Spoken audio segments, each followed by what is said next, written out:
नमस्कार दोस्तों, नई वीडियो में आप सभी का फिर से स्वागत है। और आज का वीडियो में हम लोग बात करेंगे जो यूपीएससी प्रीलिम्स 2026 देने जा रहे हैं, तो आखिर कितने क्वेश्चन को अटेम्प्ट करें। क्योंकि बहुत सारे एस्पिरेंट होते हैं जो फर्स्ट अटेम्प्ट या फिर सेकंड अटेम्प्ट वाले होते हैं, वो इस क्वेश्चन को लेकर के काफ़ी डाउट में रहते हैं कि क्वेश्चन कितने अटेम्प्ट करें, कि 80 क्वेश्चन अटेम्प्ट करें या फिर 85 अटेम्प्ट करें। कुछ लोग बोलते हैं कि 95 अटेम्प्ट कीजिए, कुछ क्या कहते हैं 95 प्लस क्वेश्चन को अटेम्प्ट कीजिए। तो आखिर कितने क्वेश्चन को अटेम्प्ट करें कि हम लोग क्या है एक सेफ स्कोर को एक तरीके से कहते हैं कि स्कोर कर पाएँ। तो और इसके बाद में हम लोग क्या बात करेंगे, एक नए वीडियो में बात करेंगे कि यूपीएससी प्रीलिम्स 2026 में क्या आप जो अपना सीसेट है उसको किस प्रकार से आप अटेम्प्ट करें ताकि आपका सीसेट जो है आराम से क्लियर हो सके और कोई भी प्रॉब्लम ना आए। तो पहले हम लोग क्या करते हैं, इस वीडियो पे बात कर लेते हैं, आगे आने वाले समय में हम लोग क्या नेक्स्ट वीडियो में इसके ऊपर बात कर लेंगे। तो चलिए शुरू करते हैं। बाकी आप लोग वीडियो को लाइक कर लीजिएगा और चैनल को सब्सक्राइब भी कर लीजिएगा। तो चलिए सबसे पहले क्या बात करते हैं कि जैसे कि सबसे ज़्यादा क्वेश्चन जो पूछा गया है कि जो क्योंकि फर्स्ट अटैम्प्ट या फिर सेकंड अटैम्प्ट वाले ही पूछते हैं कि 85 सही रहेगा या फिर 85 प्लस अटैम्प्ट करें। क्योंकि क्या है कुछ लोग बोलते हैं कि अगर 80 अटैम्प्ट करते हैं हम तो मेरा मतलब कि स्कोर जो होता है सही रहता है, और कुछ बोलते हैं कि मैं क्या अपना 90 प्लस अटैम्प्ट करता हूँ तभी मेरा स्कोर अच्छा रहता है। क्योंकि क्या ये तो एक पर्सन टू पर्सन वेरी करता है कि उसकी आपकी मतलब की एक्यूरेसी कितनी है। तो आपको पहले तो मैं बता देता हूँ कि आपको जो है पेपर जो है क्या कहते हैं कि कहते हैं अटैम्प्ट करने का तरीका क्या है। जैसे कि आप अपना रियल जो अपना यूपीएससी का प्रीलिम्स है उसमें आप मैं जैसे अटेम्प्ट करता है मैं उसके अकॉर्डिंग बताऊंगा कि क्योंकि कुछ जो मतलब कि टॉपर होते हैं वो बोलते हैं कि वो पेपर को 3 स्टेज में सॉल्व करते हैं, हालांकि मैं क्या अपना 2 स्टेज में ही सॉल्व कर लेता हूँ। फर्स्ट स्टेज में मैं क्या करता हूँ, लगभग मान के चलता हूँ 1 घंटा या फिर 1 घंटा 10 मिनट मान के चलिए। मैं फर्स्ट स्टेप में 1 घंटा या फिर 1 घंटा 10 मिनट देता हूँ।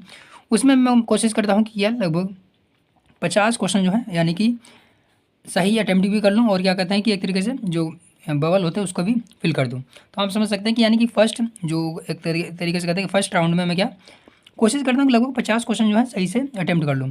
उसके बाद में मैं करता हूँ सेकंड राउंड। सेकंड राउंड आप समझ सकते हैं कि आपका अगर 1 घंटा 10 मिनट आपने खर्च कर दिया यानी कि आपके पास टोटल 50 मिनट बचे हुए हैं, और 50 मिनट में आपको क्या है 45 प्लस यानी कि मैं क्या करता हूँ, मैं अपना बता देता हूँ, मैं अटेम्प्ट करता हूँ, कोशिश करता हूँ कि 90 प्लस क्वेश्चन को अटेम्प्ट करूँ।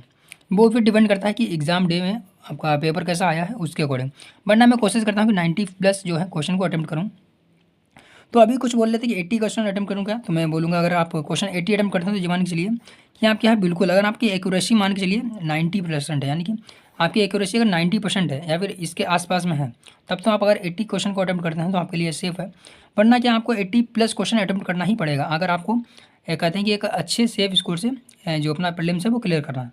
क्योंकि क्या अगर आप 80 क्वेश्चन अटेम्प्ट करते हैं, अगर इसमें आपके मान के चलते हैं कि 30 क्वेश्चन गलत हो गए, ठीक है, 30 क्वेश्चन गलत हो गए, इसका मतलब कि आपके पास 50 क्वेश्चन ही सही हुए और 30 गलत होने का मतलब है आप फिर 40 पे आ जाएंगे। फिर 40 पे आने का मतलब अगर कट ऑफ जो है 80 के आसपास में गई तो आपको मतलब कि क्लियर हो जाएगा। फिर भी एक आप बाउंड्री पर रहेंगे, बाउंड्री पर रहने का मतलब फिर आप डाउट में रहेंगे कि आपका प्रीलिम्स क्लियर होगा या नहीं होगा, फिर आपकी मेंस की तैयारी भी अच्छी नहीं हो पाएगी।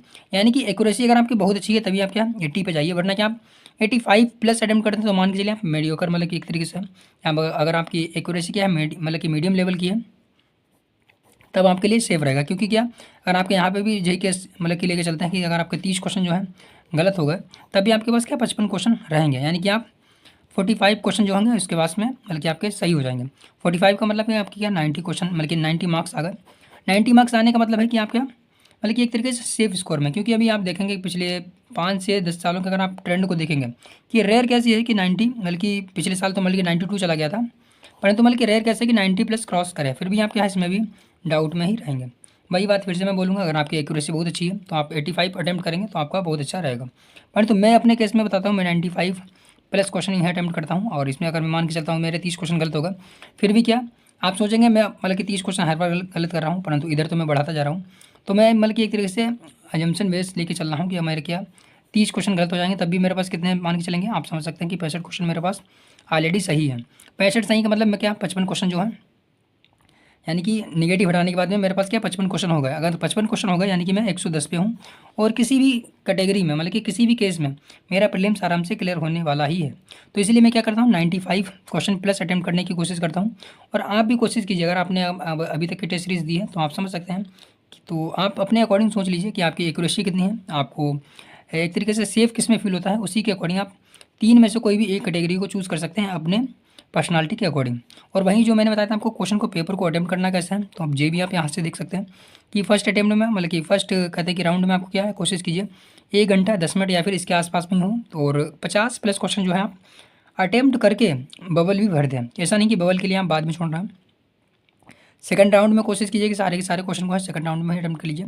परंतु कुछ लोग होते हैं सोचते हैं कि 5 से 10 क्वेश्चन, मतलब कि 5 से 10 क्वेश्चन को छोड़ देते हैं कि वो बाद में फिर से करेंगे। तो आप थर्ड राउंड में भी क्या कर सकते हैं, जो 5 से 10 क्वेश्चन आपके बचे हैं वो अगर आपको अटेम्प्ट करना है तो वो आपके थर्ड राउंड में अटेम्प्ट कर सकते हैं। तो जी कंप्लीट रहा कि आपको यूपीएससी प्रीलिम्स 2026 में कि कितने क्वेश्चन अटेम्प्ट करना चाहिए और मतलब कि कितने राउंड में करना चाहिए, और उसका मतलब कि एक तरीके से कहते हैं कि जो साइंटिफिक अप्रोच क्या हो सकती है वो मैंने आपके साथ शेयर की है।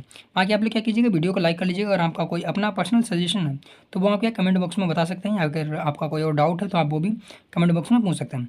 बाकी नए वीडियो में मैंने आपको जैसे कि बताया था कि यूपीएससी प्रीलिम्स 2026 में आपका सीसेट को किस प्रकार से अटेम्प्ट करें, या फिर मतलब कि आपका सीसेट आराम से क्लियर हो सके उसके ऊपर स्ट्रेटजी क्या होनी चाहिए, उसको मैं अपने नेक्स्ट वीडियो में डिस्कस करूँगा। तो आप लोग क्या कीजिएगा, कमेंट बॉक्स में इस पर बात कर लीजिएगा, मतलब कि कह दीजिएगा तो मैं क्या मतलब कि उसी अकॉर्डिंग उसमें कुछ घटा या फिर बढ़ा लूँगा। तो चलिए मिलते हैं बाकी नए वीडियो में। बाकी आप लोग वीडियो को लाइक कर लीजिएगा और चैनल को सब्सक्राइब भी कर लीजिएगा।